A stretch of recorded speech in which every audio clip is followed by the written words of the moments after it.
Et si le secret pour sauver nos écosystèmes venait d'un petit animal discret mais incroyablement ingénieux? Les castors, ces architectes de la nature, ne se contentent pas de construire des barrages. Ils transforment littéralement leur environnement, créant des zones humides essentielles pour la biodiversité, améliorant la qualité de l'eau, et montrant une résilience face aux défis. Aujourd'hui, on plonge dans le livre Vivre en castor d'Emmanuel Grumman pour découvrir comment ces créatures fascinantes peuvent inspirer nos vies. Vous allez voir, au-delà des barrages et des rivières, c'est toute une philosophie durable et régénérative qu'ils nous enseignent. Prêts à suivre leur courant? Alors, allons-y. C'est fou quand on y pense. On parle souvent des grandes solutions technologiques pour sauver l'environnement, mais là, un simple castor, avec ses dents et ses branches, arrive à changer un écosystème entier. Exactement. Les castors ne construisent pas juste des barrages, ils créent littéralement des environnements qui regorgent de vie. Là où ils passent, la biodiversité explose. Et le plus dingue, ils font tout ça en utilisant uniquement ce qu'ils trouvent autour d'eux, sans jamais épuiser les ressources. C'est fascinant, parce que dans beaucoup de cultures indigènes, les animaux sont vus comme des enseignants. Le castor nous rappelle qu'on peut transformer notre monde de manière positive en collaborant avec la nature, plutôt qu'en la dominant. C'est là que Vivre en castor frappe fort, l'idée que ce petit mammifère puisse devenir un modèle pour repenser notre façon de vivre.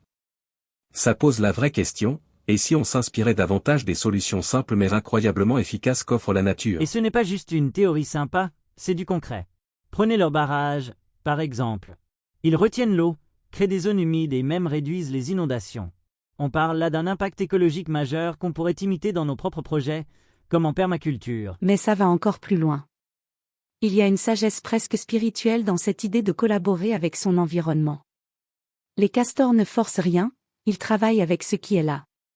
C'est une belle leçon pour nous, surtout dans un monde où on consomme et on détruit bien plus vite qu'on ne régénère. Alors, plongeons dans ce livre et voyons ce que ces ingénieurs de la nature ont à nous apprendre sur la durabilité, la résilience, et peut-être même sur nous-mêmes.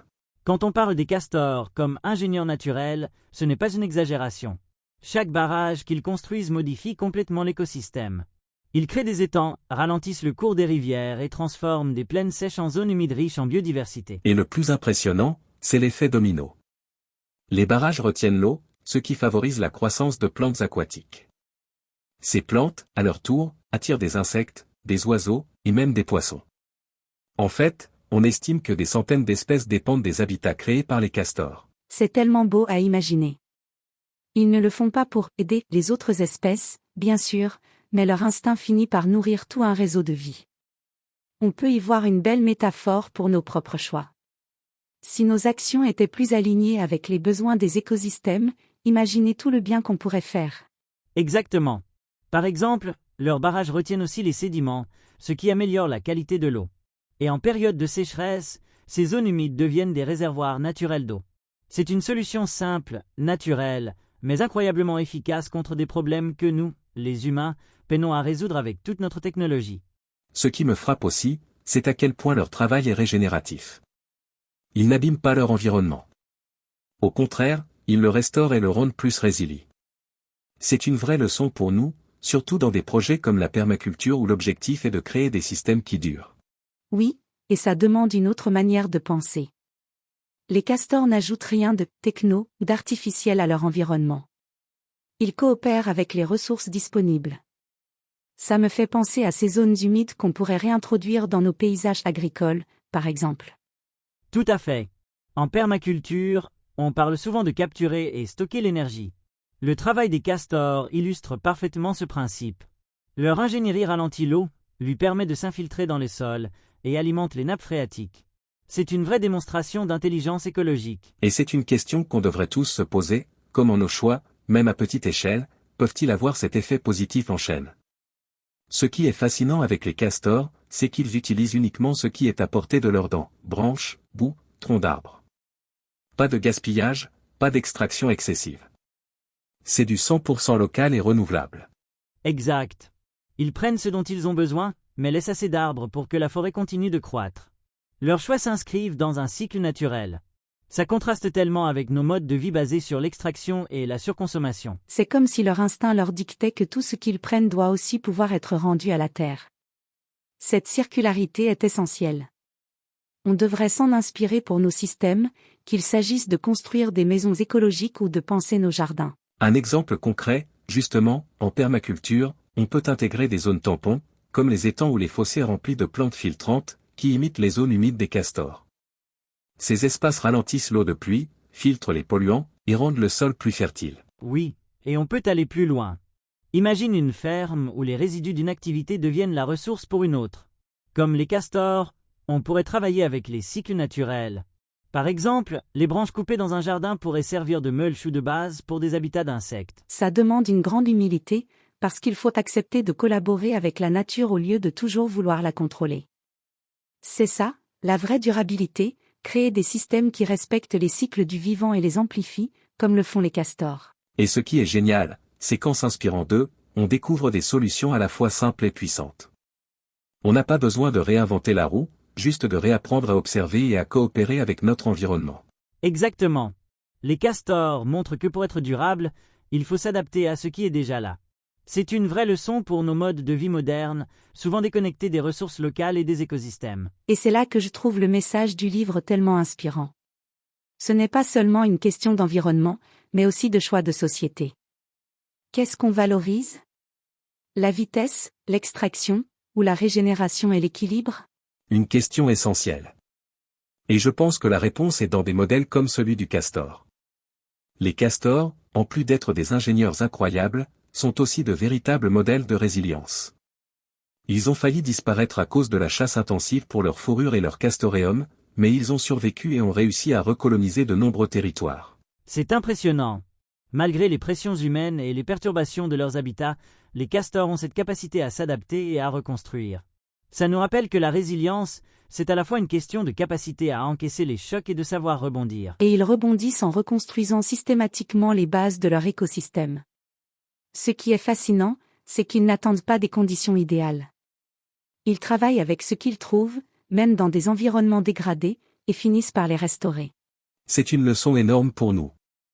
On vit dans un monde où les crises s'enchaînent, dérèglement climatique, effondrement de la biodiversité, et j'en passe. Si on pouvait s'inspirer de cette manière de reconstruire à partir de ce qu'on a, même dans des conditions difficiles, on pourrait affronter ces défis de manière beaucoup plus efficace. Absolument. Par exemple, dans des zones rurales où l'eau manque, créer des micro-étangs ou restaurer des zones humides, comme les castors le font naturellement, pourrait aider à stabiliser les ressources en eau. Ça pourrait même améliorer les rendements agricoles, en rendant les sols plus fertiles. Et c'est aussi un état d'esprit. Les castors ne reculent pas devant les obstacles, ils les transforment. Une rivière trop rapide pour être traversée? Ils la ralentissent. Un arbre difficile à abattre? Ils persistent. C'est un message profond sur notre relation aux défis, les voir non comme des murs, mais comme des opportunités pour réinventer. Ce qui est frappant, c'est que cette résilience vient d'un équilibre entre instinct et action réfléchie. Ils observent, évaluent leur environnement, et agissent. En permaculture, on a un principe similaire, observer avant d'agir. C'est peut-être l'une des clés pour créer des systèmes capables de durer. Et il y a un autre parallèle intéressant, leur capacité à travailler en équipe. Les castors ne sont pas isolés, ils collaborent. Cette solidarité est cruciale pour leur survie. Ça soulève la question pour nous, est-ce qu'on travaille assez ensemble pour résoudre nos problèmes environnementaux? C'est une vraie question. Et ce que j'aime dans le message de ce livre, c'est que ça montre qu'en s'appuyant sur la coopération et la résilience, même les plus petits efforts peuvent avoir un impact énorme. Ce qui est fascinant avec les castors, c'est leur mode de vie collectif. Ils ne travaillent jamais seuls. Ils vivent en familles organisées, où chacun a un rôle, et cette coopération est essentielle à leur survie. C'est vrai, et leur fonctionnement repose sur l'interconnexion. Ils ne sont pas là pour imposer leur présence à l'environnement, mais pour s'intégrer, ensemble, de manière fluide. On pourrait s'en inspirer pour créer des communautés plus solidaires et collaboratives. Oui, et leur travail collectif est incroyablement efficace. Prenez un barrage, par exemple. Ce n'est pas le fruit d'une seule initiative individuelle.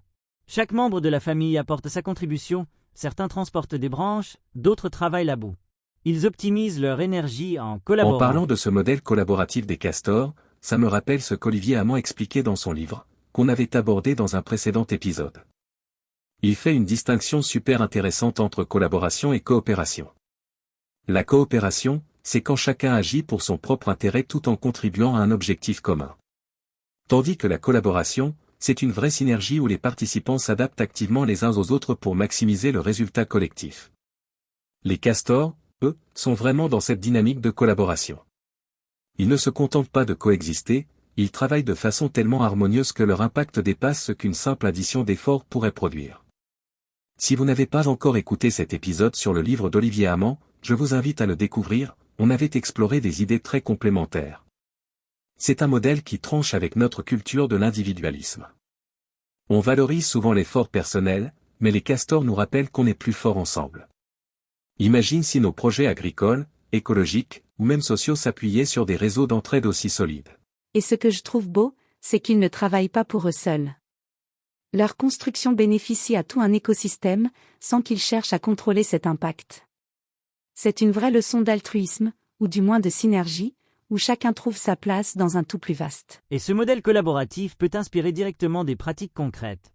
Par exemple, dans les projets de permaculture, on peut organiser des chantiers participatifs où tout le monde contribue à une tâche commune.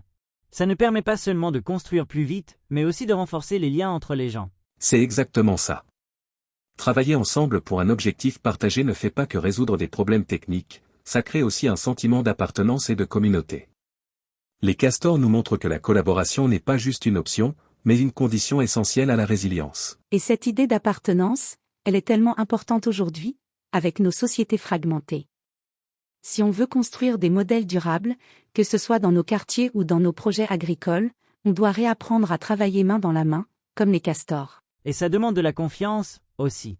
Chez les castors, il n'y a pas de chef qui impose quoi que ce soit. Ils coopèrent instinctivement, parce qu'ils savent que c'est la clé pour que tout fonctionne.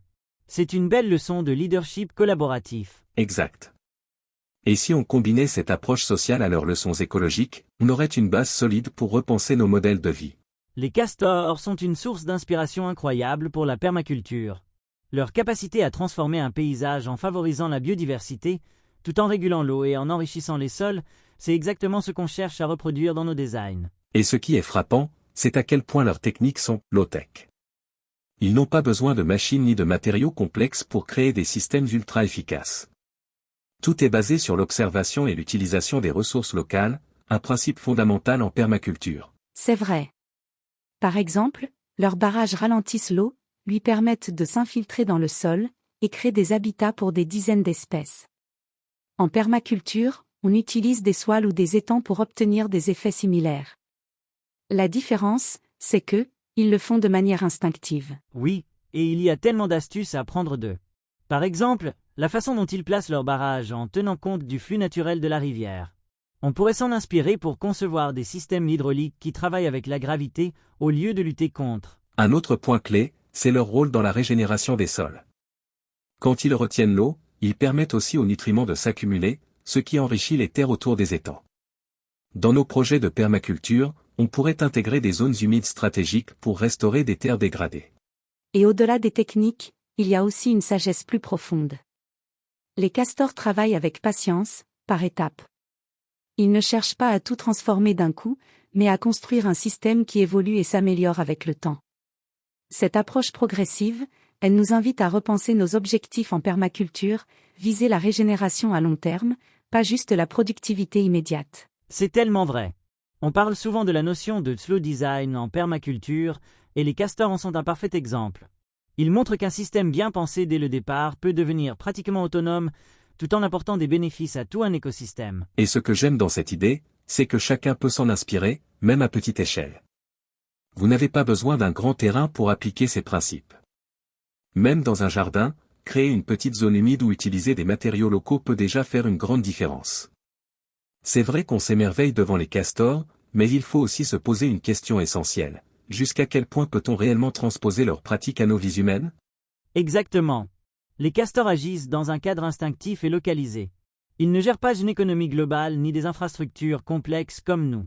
Alors, s'inspirer de leur fonctionnement, oui, mais copier à l'identique, c'est plus compliqué. Et puis, il y a aussi la question de l'échelle.